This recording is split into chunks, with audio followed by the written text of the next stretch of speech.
Hallelujah, hallelujah. നമ്മുടെ ഇന്നത്തെ ചിന്തയിലേക്ക് കടക്കാം. ലൂക്കായുടെ സുവിശേഷത്തിൻ്റെ അവസാനത്തെ അധ്യായത്തിലെ എമ്മാവൂസ് ഗ്രാമത്തിലേക്ക് പോകുന്ന ശിഷ്യന്മാരുടെ അനുഭവമാണ്. നമുക്കതെടുക്കാം. അത് നമ്മൾ വളരെ വിശദമായി പരിശോധിക്കാൻ പോവുകയാണ്. ലൂക്കാ സുവിശേഷം 24 അധ്യായം 13 മുതലുള്ള വാക്യങ്ങൾ. ലൂക്ക് 24:13 ഓൺവേർഡ്സ് വായിക്കാം. ആ ദിവസം തന്നെ അവരിൽ 2 പേർ ജെറുസലേമിൽ നിന്ന് ഏകദേശം 60 സ്താദിയോൺ അകലെയുള്ള എമ്മാവൂസ് ഗ്രാമത്തിലേക്ക് പോവുകയായിരുന്നു. ആ ദിവസം തന്നെ. പറയുക, ഏത് ദിവസം? സ്വർഗാരോഹണമൊന്നും ആയിട്ടില്ല. ആ ദിവസം എന്ന് പറഞ്ഞാൽ ഈസ്റ്റർ സൺഡേ. അപ്പോൾ സമയം ഏകദേശം ഒരു ഉച്ച സമയമായിരിക്കണം. ഒരു ഉച്ച കഴിഞ്ഞപ്പോൾ അവരുടെ ഗ്രാമത്തിലേക്ക് തിരിച്ചു പോവാണ്. എമ്മാവൂസ് ഗ്രാമത്തിലേക്ക് 2 പേർ മടങ്ങിപ്പോവാണ്. ജെറുസലേമിൽ നിന്ന് എമ്മാവൂസിലേക്കുള്ള ദൂരം 11 കിലോമീറ്റർ 11 കിലോമീറ്റേഴ്സ് ആണ് distance from Jerusalem to Emmaus. എമ്മാവൂസിലേക്ക് 2 പേർ പോവുകയായിരുന്നു. ജെറുസലേമിൽ നിന്ന് ഏകദേശം 11 കിലോമീറ്റർ അകലെയുള്ള എമ്മാവൂസ് ഗ്രാമത്തിലേക്ക് പോവുകയായിരുന്നു. ഈ സംഭവങ്ങളെക്കുറിച്ചെല്ലാം അവർ സംസാരിച്ചു കൊണ്ടിരുന്നു. അവർ സംസാരിക്കുകയും വാദിക്കുകയും ചെയ്തുകൊണ്ട് പോകുമ്പോൾ യേശുവും അടുത്തെത്തി അവരോടൊപ്പം യാത്ര ചെയ്തു. ആദ്യത്തെ ചോദ്യം, ആരാണ് ഈ 2 പേർ? അപ്പോൾ അതിൽ ഒരാളുടെ പേര് ഇതിനകത്ത് പറഞ്ഞിട്ടുണ്ട്.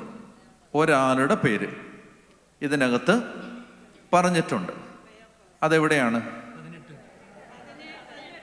വാക്യം 18.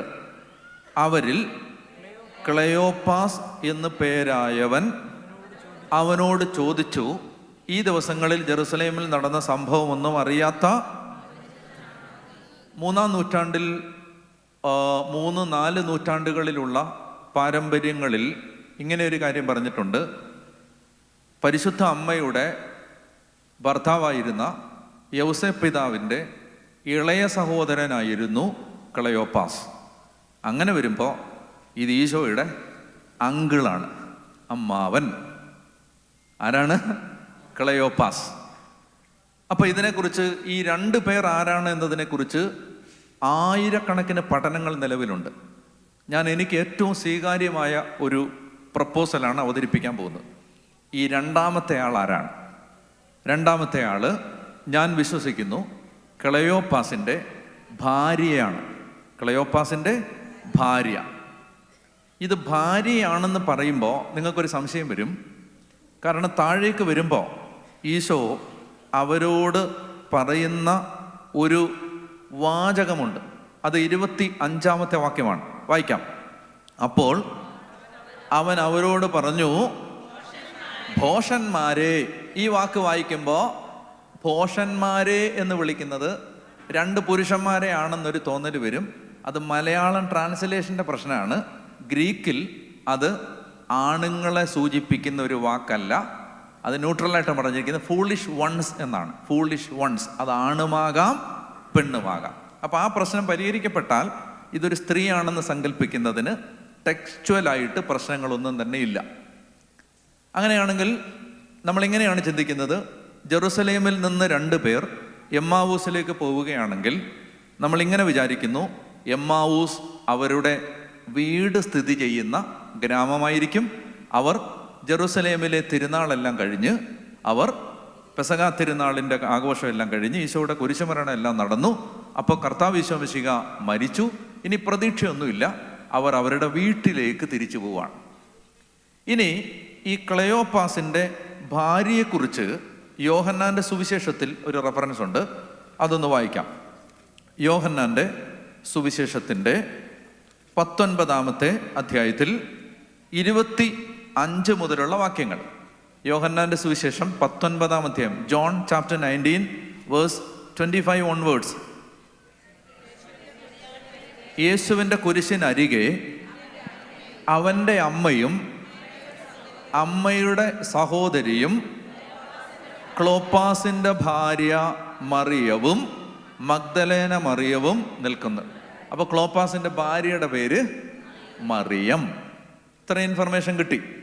അപ്പോൾ നമുക്കിപ്പോൾ കിട്ടിയിരിക്കുന്ന ഇൻഫർമേഷൻ എന്തൊക്കെയാണ്? ഒന്ന്, ജെറുസലേമിൽ നിന്ന് എമ്മാവൂസിലേക്കുള്ള ദൂരം 11 കിലോമീറ്റർ.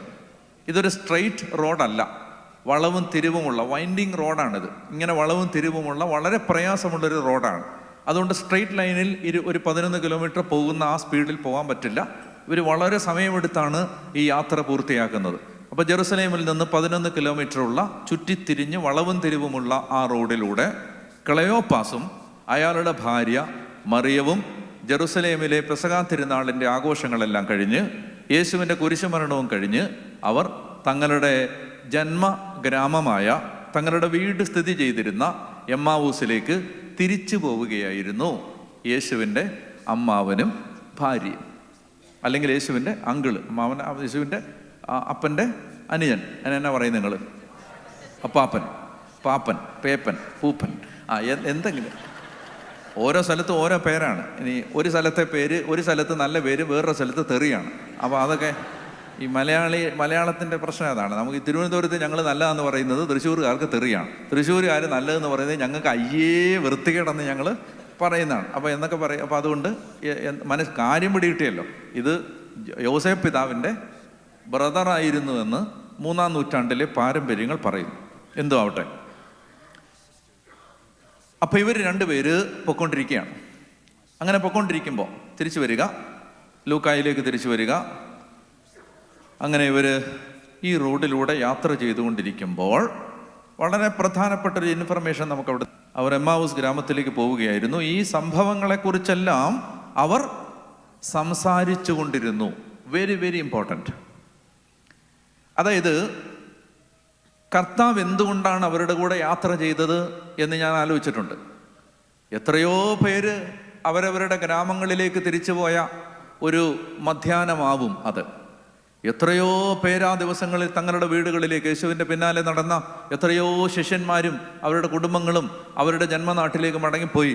അവരുടെ കൂടെ ഒന്നും ഈശോ നടന്നതായിട്ട് നമ്മൾ കാണുന്നില്ല. ഇവിടെ ഒരു ഭാര്യയും ഭർത്താവും നടന്നു പോകുമ്പോൾ യേശു അവരുടെ കൂടെ യാത്ര ചെയ്തു. അപ്പോൾ അതിൻ്റെ ഒന്നാമത്തെ കാരണമായിട്ട് ഞാൻ വിചാരിക്കുന്നത് അവർ ഈ കാര്യങ്ങളാണ് സംസാരിച്ചു കൊണ്ടിരുന്നത്. അത് വളരെ പ്രധാനപ്പെട്ടതാണ്. യേശു ആരുടെ കൂടാണ് യാത്ര ചെയ്യുന്നത്? അത് യേശുവിനെ സംബന്ധിക്കുന്ന കാര്യങ്ങൾ ഗൗരവമായി സംസാരിക്കുന്ന ആളുകളുടെ കൂടെയാണ് യേശു യാത്ര ചെയ്യാൻ പോണത്. നിങ്ങൾ വെറുതെ ഇരുന്ന് നിങ്ങളുടെ വീടുകളിലെ കാര്യം ഒന്ന് ആലോചിച്ചേ. നമ്മുടെ വീട്ടിൽ, നമ്മുടെ സംഭാഷണങ്ങളിൽ എത്ര പ്രാവശ്യം യേശു വരാറുണ്ട്? യേശുവുമായി ബന്ധപ്പെട്ട കാര്യങ്ങൾ വരാറുണ്ട്. 4 ആൾ കൂടുമ്പോൾ നമ്മുടെ സംസാരത്തിൻ്റെ പ്രമേയവും പ്രതിപാദന വിഷയവും എന്താണ്? നമ്മൾ എന്തിനെക്കുറിച്ചാണ് പറയുന്നത്?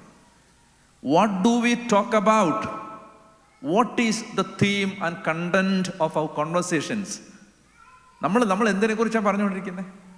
നമ്മൾ 4 പേര് കൂടുന്നിടത്ത് നമ്മുടെ സംസാരം എന്തിനെക്കുറിച്ചാണ്? ഞാനൊരു കാര്യം പറയട്ടെ നിങ്ങളോട്. നിങ്ങൾ യേശുവിനെ കുറിച്ചാണ് സംസാരിക്കുന്നതെങ്കിൽ അവിടെ യേശു ഉണ്ടാവും. നിങ്ങൾ യേശുവിനെ കുറിച്ചാണ് പറഞ്ഞുകൊണ്ടിരിക്കുന്നതെങ്കിൽ അവിടെ. അപ്പോൾ എന്നോടിപ്പോൾ ഷക്കീന ടിവിയുടെ സഹോദരങ്ങൾ ചോദിച്ചു, ഇത് കഴിഞ്ഞ് ഞങ്ങൾ പോകുമ്പോൾ ഈ കുർബാനയുടെ ചൈതന്യത്തിൽ നിലനിൽക്കാൻ ഞങ്ങൾ എന്ത് ചെയ്യണം? എനിക്ക് ഒറ്റ ഉത്തരവേ ഉള്ളൂ എൻ്റെ ഉള്ളിൽ. എന്താണെന്നറിയാമോ? ഈ കാര്യങ്ങളെക്കുറിച്ചെല്ലാം നിങ്ങൾ എപ്പോഴും സംസാരിച്ചു കൊണ്ടിരിക്കുക. ഇതല്ലാതെ എന്താ വഴി? അതായത് കുർബാനയുടെ ചൈതന്യം നിലനിൽക്കാൻ എന്താ വഴി? ഇതിനെ യു ടോക്ക് അബൌട്ട് ദിസ്. വീണ്ടും വീണ്ടും വീണ്ടും വീണ്ടും വീണ്ടും വീണ്ടും 1000 തവണ 10,000 തവണ നിങ്ങളുടെ നാവിൻ തുമ്പിൽ നിന്ന് മറ്റൊന്നും നിങ്ങളുടെ ഉള്ളിലേക്ക് വരാത്ത വിധം ഈ കാര്യങ്ങളെക്കുറിച്ച് പിന്നെയും പിന്നെയും പിന്നെയും പിന്നെയും പിന്നെയും പറഞ്ഞുകൊണ്ടേയിരിക്കുക. നിങ്ങൾ എപ്പോഴും ഓർത്തിരിക്കണം, ഒരു നാരേറ്റീവ് രൂപപ്പെടുന്നത് കണ്ടിന്യൂസ് കോൺവെർസേഷൻസിലൂടെയാണ്. നന്നായിട്ട് ശ്രദ്ധിക്കണം. എന്താണ് നാരേറ്റീവ്? ഞാൻ ബൈബിൾ, നിങ്ങൾ ഈ ബൈബിൾ വായനയിൽ വല്ലതും ഉണ്ടോ? ഈ നമുക്കൊരു ഉണ്ടോ? ഇവിടെയൊക്കെ ഉണ്ടോ അത്? ഓക്കെ. അപ്പോൾ അതിനകത്ത് ഞാൻ വായിക്കുന്ന സമയത്ത് ഞാൻ ആദ്യമൊക്കെ ഇങ്ങനെ പറയുമായിരുന്നു, 73 ഗ്രന്ഥങ്ങളിലായി പരന്നു കിടക്കുന്ന മനുഷ്യരക്ഷയുടെ കഥ. അയ്യോ, കഥ എന്ന് പറഞ്ഞപ്പോൾ എന്നെ എല്ലാവരും കൂടെ കൂട്ടം കൂടി ആക്രമിക്കാൻ തുടങ്ങി. ഇത് കഥയല്ല, ഇത് കഥയല്ല, ഇത് നടന്ന സംഭവമാണ്, കഥയല്ല. ഞാൻ പറഞ്ഞ ബാലരമയിലെ കഥയെന്നല്ല. കഥ എന്ന് പറഞ്ഞാൽ നരേറ്റീവ്. ഞാൻ പറഞ്ഞുതരാം എന്താണ് നരേറ്റീവ്. നരേറ്റീവ് എന്ന് പറഞ്ഞാൽ നമ്മുടെ തലയിൽ കിടക്കുന്ന പരസ്പരം കണക്റ്റഡായ ഒരു വലിയ ആശയ പ്രപഞ്ചത്തിൻ്റെ പേരാണ്. That's a world of ideas interconnected which we keep in our head which control our life. അതിൻ്റെ പേരാണ് നരേറ്റീവ്. മനസ്സിലായില്ലെന്ന് എനിക്കറിയാം, ഞാൻ പറഞ്ഞുതരാം. മനസ്സിലായില്ലെന്ന് എനിക്കറിയാം, ഞാൻ പറഞ്ഞുതരാം. അതായത് ഇപ്പോൾ നിങ്ങളൊരാൾ എന്നെ അവിടെ നിന്ന് ചീത്ത വിളിച്ചെന്ന് വിചാരിക്കുക. ഞാൻ അങ്ങോട്ട് വന്നിട്ട് നേരെ, എനിക്ക് നിങ്ങൾ കാണുന്നല്ലോ, നിങ്ങൾ കാണുന്നുണ്ടല്ലോ, ഞാൻ നല്ല ആരോഗ്യമുള്ളൊരു മനുഷ്യനാണ്. നിങ്ങൾ വിചാരിക്കുന്ന പോലെ അല്ല, ഞാൻ വളരെ ആരോഗ്യമുള്ള ഒരാളാണ്. എനിക്കൊരു 2-3 പേരെയൊക്കെ അടിച്ചിടാൻ പറ്റും. സീരിയസ് ആയിട്ട് ഞാൻ പറയുകയാണ്. ഒരു 2-3 പേരെയൊക്കെ ഈസി ആയിട്ട് എനിക്ക് കൈകാര്യം ചെയ്യാൻ പറ്റും. അപ്പോൾ ഇത് ഞാനിപ്പോൾ എല്ലായിടത്തും പറയാറുണ്ട്. കാരണം ഈ പ്രായമാകുന്നതനുസരിച്ച് ഒരു പേടി വരുന്നുണ്ട്. ഓക്കെ, അപ്പോൾ ഞാൻ പറഞ്ഞത്, നിങ്ങളൊരാൾ എന്നെ അവിടെ നിന്ന് തെറി വിളിച്ചു. അപ്പോൾ ഞാൻ ചോരത്തിളപ്പുള്ള ഒരു ചെറുപ്പക്കാരൻ എന്ന നിലയിൽ എനിക്ക് വന്ന് നിങ്ങളെ കൈകാര്യം ചെയ്യാൻ അറിയാം. പക്ഷെ ഞാൻ നിങ്ങളെ അങ്ങോട്ട് വന്നിട്ട് എന്നാണ് ഈ പറഞ്ഞത്, നീ എന്നെ ഈ പറഞ്ഞേ, നീ ഇത് ആരാന്ന് വിചാരിച്ച് ഈ പറഞ്ഞ പറ മേലാൽ എന്ന് പറഞ്ഞിട്ട് എനിക്ക് വേണമെങ്കിൽ ഒരു പൊട്ടിരി പൊട്ടിക്കാം. ഞാൻ പക്ഷെ അത് ചെയ്യില്ല. എന്നാ ചെയ്യാത്ത? അമേരിക്കൻ ജയിലിൽ കിടക്കാനുള്ള മടിയുണ്ടൊന്നുമല്ല. ഞാൻ എന്താ അങ്ങനെ ചെയ്യാത്തതെന്നറിയാമോ? അതിന് ഇന്ത്യയിലാണെങ്കിലും ഞാൻ ചെയ്യില്ല. ഇപ്പം എന്നെ ഒരാൾ വന്ന് ചീത്ത വിളിച്ചാൽ അവനെ ഞാൻ പോയി ഇടിക്കാനൊന്നും പോകില്ല. എന്നെ അടിച്ചാലും ഞാൻ അടിക്കില്ല. എന്നെ അടിക്കാത്തേ? അത് നിങ്ങളതിന് കറക്റ്റായിട്ട് ഉത്തരം പറയണം. എന്നെ അടിക്കാത്തേ? അത് അടിക്കാത്തതിൻ്റെ കാരണം എൻ്റെ തലയിൽ കുറേ ആശയങ്ങൾ കിടപ്പുണ്ട്. എൻ്റെ തലയിൽ കുറേ ആശയങ്ങൾ കിടപ്പുണ്ട്. ഒരാൾ, ഞാൻ വായിക്കുന്ന സുവിശേഷം അനുസരിച്ച്, ഒരാൾ നിന്നെ അടിച്ചാൽ നീ തിരിച്ചടിക്കാൻ പാടില്ല. അപ്പം എൻ്റെ ഈ ആക്ഷനെ, ഈ പ്രവൃത്തിയെ നിയന്ത്രിച്ചത് ഒരു നാരേറ്റീവാണ്. Do you understand what is narrative? അതായത് ആണും നമ്മുടെ വീടുകളിൽ കല്യാണം കഴിക്കാത്തത് നമ്മുടെ തലയിൽ അത് തെറ്റാണെന്നുള്ളൊരു നാരേറ്റീവ് ഉള്ളതുകൊണ്ടാണ്. ആണോ? പെണ്ണും നമ്മുടെ കുടുംബങ്ങളിൽ കല്യാണം കഴിക്കാത്തതോ അങ്ങനെ കല്യാണം കഴിക്കുന്ന നമ്മൾ പ്രോത്സാഹിപ്പിക്കാത്തതോ നമ്മുടെ തലയിൽ ഒരു നാരേറ്റീവ് ഉള്ളത് കൊണ്ടാണ്. എന്താണ്? അങ്ങനെ ചെയ്യുന്നത് ദൈവത്തിന് നിരക്കാത്ത പണിയാണ് എന്നുള്ളത് കൊണ്ടാണ്. അപ്പൊ നമ്മുടെ ഒരു ക്രിസ്ത്യൻ എന്ന നിലയിൽ, ലിസൺ ടു മീ, ഒരു ക്രിസ്ത്യൻ എന്ന നിലയിൽ നമ്മുടെ എല്ലാ പ്രവൃത്തികളെയും സ്വാധീനിക്കുന്നത് ഒരു സ്റ്റോറിയാണ്. ഒരു നരേറ്റീവാണ്. ആ നരേറ്റീവ് ഈ ബൈബിൾ സ്റ്റോറിയാണ്. ഈ ബൈബിളിൻ്റെ നരേറ്റീവാണ്. നമുക്ക് സത്യം ഈ ബൈബിൾ പറഞ്ഞതാണ്. നമുക്ക് സത്യം ദൈവം നമ്മളോട് സത്യമെന്ന് പറഞ്ഞതാണ്. അതിൻ്റെ പേരാണ് നരേറ്റീവ്. എന്നാൽ നമ്മൾ ലോകത്തിലേക്ക് ഇറങ്ങുമ്പോൾ, നമ്മൾ മീഡിയയിലൂടെ കാണുന്നത്, നമ്മൾ സൈബർ വേൾഡിലൂടെ നമ്മുടെ തലക്കകത്തേക്ക് വരുന്നത്, ടി വിയിലൂടെ വരുന്നത്, മൂവിയിലൂടെ വരുന്നത്, കൾച്ചറിലൂടെ വരുന്നത്, നമ്മുടെ കുട്ടികൾ സ്കൂളിലേക്ക് പോകുമ്പോൾ എഡ്യൂക്കേഷണൽ ഇൻസ്റ്റിറ്റ്യൂഷൻസിൽ നിന്ന് വരുന്നത്, ടീച്ചേഴ്സിൽ നിന്ന് വരുന്നത്, ഈസ് എ ഡിഫറെൻറ്റ് നരേറ്റീവ്. അത് വേറൊരു നരേറ്റീവാണ്. അവിടെ അവർ ഒരു ചെറിയ ഫെമിനിൻ നേച്ചറൊക്കെ കാണിക്കുന്ന ഒരാളോട് പറയും, നീ ഒരു ഗേളാന്ന് പറയും. അത് വേറൊരു നരേറ്റീവാണത്. മനസ്സിലാവുന്നുണ്ടോ? അത് വേറൊരു നരേറ്റീവാണ്. എന്നിട്ട് അവരെന്ത് ചെയ്യും? അതിനങ്ങനെയുള്ളവരെ പ്രോത്സാഹിപ്പിക്കും, സപ്പോർട്ട് ചെയ്തിട്ട് പെണ്ണാവാൻ ഹെൽപ്പ് ചെയ്യും. That's a different narrative. മനസ്സിലാവുന്നോ? ഇല്ല? മനസ്സിലായോ? അപ്പോ ഈ നരേറ്റീവ് രൂപപ്പെടുന്നത് എങ്ങനെ? അതാണ് എൻ്റെ കൺസേൺ. നരേറ്റീവ് രൂപപ്പെടുന്നത് കണ്ടിന്യൂസ് ആയിട്ട് നമ്മൾ ഒരേ നരേറ്റീവ് പറഞ്ഞുകൊണ്ടിരുന്നാലേ അത് ആളുകളുടെ അകത്ത് ഫിക്സഡ് ആയിട്ട് രൂപപ്പെടത്തുള്ളൂ. ഇപ്പം നിങ്ങൾ ചോദിക്കും, ഇയാൾ എന്തിനാണ് രാവിലെ എഴുന്നേറ്റിരുന്ന് ബൈബിൾ വായിച്ചിട്ട് നാട്ടുകാരെ കൊണ്ട് മുഴുവൻ വായിപ്പിക്കുന്നത്? എല്ലാവരും അവനോ വായിക്കത്തില്ലേ? ഇയാൾ എന്തിനാണ് ഇപ്പോൾ ഇതിനൊരു എഫർട്ട് എടുത്തിട്ട് അങ്ങനെ എന്തിനാണ് ചെയ്യുന്നത്? എൻ്റെ ഉള്ളിൽ എനിക്കൊരു കൺസേൺ ഉണ്ട്. ഈ നരേറ്റീവ് എനിക്കറിയാവുന്ന എല്ലാവരുടെ ഉള്ളിൽ മായാതെ കിടക്കണമെന്ന് എനിക്കൊരാഗ്രഹമുണ്ട്. വേറൊരു നരേറ്റീവ് അവരുടെ തലയിൽ വരാൻ പാടില്ല എന്ന് എനിക്കൊരു നിർബന്ധമുള്ളത് കൊണ്ടാണ് ഞാൻ എഴുന്നേറ്റ് ഈ റെക്കോർഡ് ചെയ്യാനുള്ള സാധനങ്ങളായിട്ട് ഞാൻ ലോകം മുഴുവൻ സഞ്ചരിച്ചുകൊണ്ടിരിക്കുന്നത്. എന്താ ഇപ്പോൾ സൊല്യൂഷൻ? കണ്ടിന്യൂസ് ആയിട്ട് നമ്മുടെ നരേറ്റീവ് പറഞ്ഞുകൊണ്ടിരിക്കുക. കുട്ടികൾ വിശ്വാസത്തിൽ വളരെ എന്താ വഴി? വീട്ടിൽ ഇത് തന്നെ സംസാരിച്ചുകൊണ്ടിരിക്കുക. വീട്ടിൽ കർത്താവിനെ കുറിച്ച് തന്നെ സംസാരിച്ചുകൊണ്ടിരിക്കുക. കുട്ടികളോട് പറയുമ്പോൾ ബൈബിളിലെ സംഭവങ്ങൾ പറയുക. കുട്ടികളോട് പറയുമ്പോൾ വിശ്വാസത്തിൻ്റെ അനുഭവങ്ങൾ ഷെയർ ചെയ്യുക, ദൈവാനുഭവങ്ങൾ പങ്കുവെക്കുക. നമ്മളെ ദൈവം നടത്തിയ വഴികൾ ഷെയർ ചെയ്യുക. You need to keep this narrative alive. ചരിത്രത്തിൽ നമ്മൾ കാണുന്നുണ്ട്, എന്തെന്നറിയാം, ഈ ഇമ്മാനുവൽ കാന്ത്, മാർട്ടിൻ ഹൈഡഗർ തുടങ്ങിയ ഇതുപോലെയുള്ള വലിയ അതിമാനുഷികരായ ഈ ഇന്റലക്ച്വൽ ജയൻസിന് ജന്മം കൊടുത്ത രാജ്യമായിരുന്നു ജർമ്മനി. അപ്പം അങ്ങനെയുള്ള ഉന്നത ധിഷണാശാലികൾക്ക് പിറവി കൊടുത്ത ഈ രാജ്യം ഒരിക്കൽ ഇങ്ങനെ സ്വയം ചിന്തിച്ചു, ഞങ്ങളൊരു സൂപ്പർ റേസാണ്, ഞങ്ങൾ ആര്യൻ വംശജരാണ്, ഞങ്ങൾ ഉന്നത കുലജാതരാണ്, ഞങ്ങളുടെ വംശത്തിൽപ്പെടാത്തവരെല്ലാം, people belong to a different race are to be eliminated, are to be wiped out from the face of this country. And they thought, they believed, തങ്ങളുടെ വംശത്തിൽപ്പെടാത്തവരെ എല്ലാം വൈപ്പ് ഔട്ട് ചെയ്യാൻ ഈ ജനത തീരുമാനിച്ചത്. ഞാൻ ചിന്തിച്ചിട്ടുണ്ട്, എങ്ങനെയാണ് ഇത്രയും ബുദ്ധിയുള്ള ഈ ജനത അങ്ങനെ ഒരു കോൺസെൻട്രേഷൻ, അങ്ങനെ ഒരു മസ്തിഷ്ക പ്രക്ഷാളനത്തിന്, ബ്രെയിൻ വാഷിങ്ങിന് വിധേയരായത് എങ്ങനെയാണ്? ഹിറ്റ്ലർ എന്ന് പറയുന്ന ഒരു മനുഷ്യൻ നാഷണൽ റേഡിയോയിലൂടെ എല്ലാ ദിവസവും ഒരേ കാര്യം ആവർത്തിച്ചു കൊണ്ടേയിരുന്നു. എല്ലാ ദിവസവും ഒരേ കാര്യം പറഞ്ഞുകൊണ്ടേയിരുന്നു. നിങ്ങൾക്കൊരു കാര്യം ഒരു ആക്സെപ്റ്റഡ് നറേറ്റീവായിട്ട് ഈ സമൂഹത്തെ നിലനിർത്തണമെങ്കിൽ എന്ത് ചെയ്താൽ മതി എന്നറിയാമോ? കണ്ടിന്യൂസ് ആയിട്ട് അത് തന്നെ പറഞ്ഞുകൊണ്ടിരുന്നാൽ മതി. ആദ്യം ഒരു 2 ദിവസം ആളുകൾ എതിർക്കും, 4ാമത്തെ ദിവസം മുതൽ അവർ പറയും അതാണ് ശരിയെന്ന് പറയും. അങ്ങനെയാണ് എല്ലാ ഫാസിസ്റ്റ് ചിന്താഗതികളും ലോകത്ത് രൂഢമൂലമായത്. എല്ലാ ഏകാധിപതികളും ജനത്തെ ഭരിക്കുന്നത് അങ്ങനെയാണ്. അതായത് അവർ കണ്ടിന്യൂസ് ആയിട്ട് അവർക്ക് പറയാനുള്ളത് പറഞ്ഞുകൊണ്ടേയിരിക്കും. കുറച്ച് കഴിയുമ്പോൾ അത് നമ്മൾ സ്വീകരിച്ച് നമ്മുടെ നരേറ്റീവിൻ്റെ ഭാഗമാക്കി മാറ്റും. ഞാൻ പറയുന്നത് മനസ്സിലാവുന്നുണ്ടോ? അപ്പോൾ നമ്മുടെ ഈ നിങ്ങളുടെ തലമുറ, അടുത്ത ജനറേഷൻ, നമ്മുടെ കുഞ്ഞുങ്ങൾ കർത്താവായ യേശുക്രിസ്തു പറഞ്ഞ ആ സത്യത്തിൽ വളരണമെങ്കിൽ നമ്മൾ ഇതിനെക്കുറിച്ച് സംസാരിച്ചു കൊണ്ടേയിരിക്കണം. അതിനാണ് ദൈവം അമേരിക്ക കൊണ്ടുവന്നത്. അല്ലാതെ കുറേ ഡോളർ ഉണ്ടാക്കാനാണെന്നാണോ നിങ്ങളുടെ വിചാരം? അങ്ങനെയാണെങ്കിൽ നിങ്ങൾക്ക് തെറ്റി. അങ്ങനെ അല്ലത്. നിങ്ങൾ ഡോളർ ഇഷ്ടംപോലെ ഉണ്ടാക്കിക്കോ, ഒരു കുഴപ്പമില്ല. ഡോളർ കൊണ്ടൊരു മെത്ത ഉണ്ടാക്കിയിട്ട് അതിനകത്ത് കിടന്നു. അല്ല, നല്ലതാ അത്.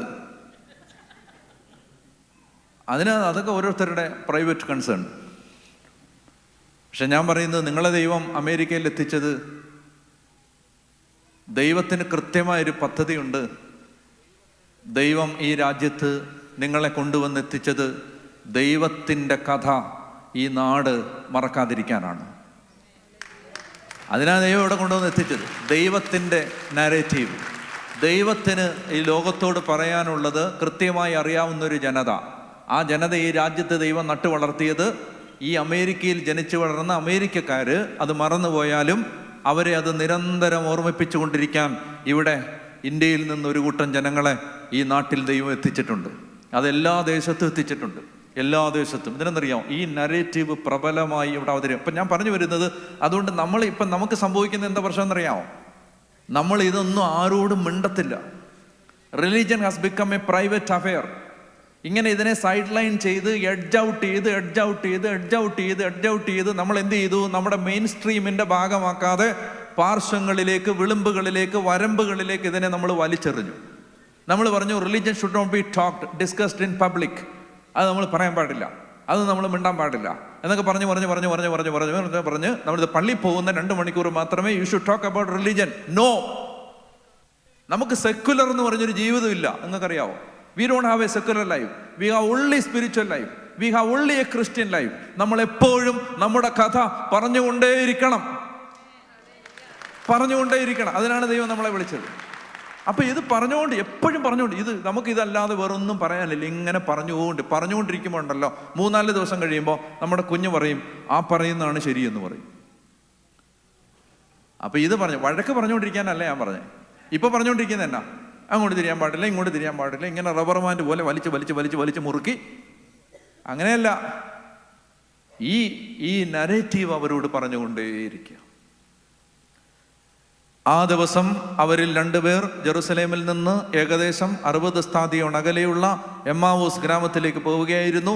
ഈ സംഭവങ്ങളെക്കുറിച്ചെല്ലാം അവർ സംസാരിച്ചു കൊണ്ടിരുന്നു.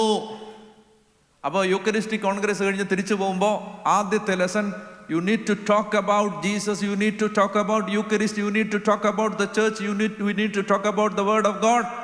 എപ്പോഴും പറയണത് പറഞ്ഞുകൊണ്ടിരിക്കണം. ഞാനൊരു നിരീശ്വരവാദിയുടെ ജീവിതം വായിക്കുകയായിരുന്നു. അയാൾ പറഞ്ഞു, അമ്മ പറഞ്ഞുകൊണ്ടേയിരുന്നു യേശുവിനെ കുറിച്ച്, ബൈബിളിനെ കുറിച്ച്, നിത്യതയെക്കുറിച്ച്, സ്വർഗത്തെക്കുറിച്ച്. ജീവിതകാലം മുഴുവൻ ഞാൻ അമ്മയെ പുച്ഛിച്ചു കൊണ്ടേയിരുന്നു. ഒടുവിൽ അമ്മ മരിച്ചു. ഇപ്പം അമ്മ മരിച്ചിട്ട് 3-4 കൊല്ലമായി. ഇന്ന് ഞാൻ തിരിച്ചറിയുകയാണ്, അമ്മ പറഞ്ഞതായിരുന്നു ശരി. അമ്മ പറഞ്ഞതായി, മനസ്സിലായോ? അന്ന് നിങ്ങളിപ്പോൾ ഇത് പറയുന്ന സമയത്ത് ആരും നിങ്ങൾ പറയുന്നത് ശരിയാണെന്ന് പറയണമെന്നില്ല. നാളെ ഒരു കാലത്ത് അവർ മുട്ടുകുത്തി സമ്മതിക്കും, നിങ്ങൾ പറഞ്ഞതായിരുന്നു ശരി, നിങ്ങൾ നിങ്ങളുടെ ദൈവമാണ് ശരി, നിങ്ങൾ പറഞ്ഞതാണ് ശരി എന്ന് നാളെ അവർ സമ്മതിക്കും. പറഞ്ഞ ഹല്ലേലൂയ. മനസ്സിലായോ? ഞാൻ സുവിശേഷ വേലയ്ക്ക് വേണ്ടി ഇറങ്ങുമ്പോൾ എന്നെ നഖശികാന്തം എതിർത്ത മനുഷ്യർ, എന്നെക്കുറിച്ച് ഒത്തിരി ആക്ഷേപം പറഞ്ഞ മനുഷ്യർ, എന്നെക്കുറിച്ച് ഒത്തിരി പുച്ഛിച്ച മനുഷ്യർ, ഞാൻ പാതിരാത്രിയിലൊക്കെ സുവിശേഷം പറഞ്ഞിട്ട് കയറി വരുമ്പോൾ എന്നെ അവഹേളിച്ച മനുഷ്യർ, ആക്ഷേപിച്ച മനുഷ്യർ, ഇന്നവരെന്നാ ചെയ്യാമെന്നറിയോ? അവരെൻ്റെ അടുത്ത് വന്നിട്ട് പറയാണ്, ഫാദർ ഡാനിയേൽ, നിങ്ങൾ തിരഞ്ഞെടുത്ത വഴിയാണ് ശരി, നിങ്ങൾ പറയുന്നതാണ് ശരി ഇന്ന് എന്നോടൊന്ന് പറയാറുണ്ട്.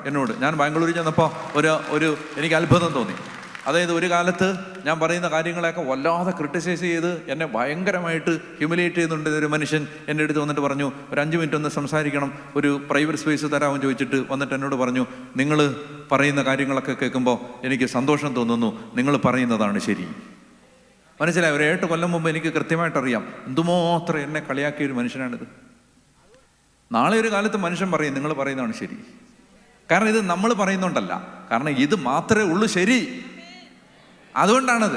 അല്ലാതെ നമ്മൾ പറയുന്നുണ്ടല്ല. ഇത് നമ്മൾ ശരിയായൊരു കാര്യം പറയാൻ ജീവിതം സമർപ്പിക്കുന്നു. അപ്പോൾ അതുകൊണ്ട് അത് നാളെ അവർക്ക് സമ്മതിച്ചേ പറ്റത്തുള്ളൂ. ഇതിനകത്ത് പറഞ്ഞാണ് ശരി. വോൾട്ടയർ പറഞ്ഞു, വോൾട്ടയർ കേട്ടിട്ടുണ്ടോ? ആ വോൾട്ടയർ പറഞ്ഞു, ഞാൻ മരിച്ച് 100 വർഷം കഴിയുമ്പോൾ ഇനി ഈ ബൈബിൾ ഉണ്ടാവത്തില്ല എന്ന് പറഞ്ഞു വോൾട്ടയർ. അയാൾ പറഞ്ഞു, ഞാൻ മരിച്ചൊരു 100 വർഷം കഴിയുമ്പോൾ ഈ ബൈബിൾ ഈ ഭൂമിയിൽ ബൈബിൾ തപ്പിയാൽ നിങ്ങൾക്ക് കിട്ടത്തില്ലെന്ന് പറഞ്ഞു. കാരണം അത്രയും ഔട്ട്ഡേറ്റഡ് ആയ ഒരു പുസ്തകം ഇതെന്ന് പറഞ്ഞു. വോൾട്ടയർ മരിച്ച 50 വർഷം കഴിഞ്ഞപ്പോൾ മൂഡി ബൈബിൾ ഇൻസ്റ്റിറ്റ്യൂട്ട് വോൾട്ടയറിന്റെ വീട് വിലയ്ക്ക് വാങ്ങിച്ചിട്ട് സ്റ്റോർ ഹൗസ് ആയിട്ട് അത് മാറ്റി. മനസ്സിലായോ? ആരുടെ വീട്? വോൾട്ടയറിന്റെ വീട്. അയാളുടെ വീട്ടിലാണ് ഇപ്പോൾ ബൈബിള് വിൽക്കാൻ പോകുന്ന സ്റ്റോർ ഹൗസ് അയാളുടെ വീടാണ്.